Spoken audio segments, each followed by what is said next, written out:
Screw in appropriate length screws as they don't protrude beyond the outer face of the batten on the back of the panel. As the timber is rough sawn timber and is wet, I haven't pre-drilled the screws, but if the timber is dry, it's been sat in a yard for a long time and dried out, then it might pay to pre-drill the screws.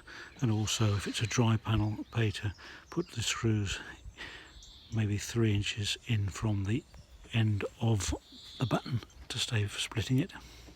You can either cut this with a hand saw now or with a circular saw, but follow the manufacturer's instructions, safety instructions on the saw. And if using a circular saw, you only need to go through the thickest part of the wood by the length of a tooth, and that will be plenty, should give you a reasonably good clean cut. Saw or circular saw, take your choice. And finish putting the screws in. 4 or 5, this is a 5 foot high panel, 1.5 meters, so 4 or 5 should be plenty.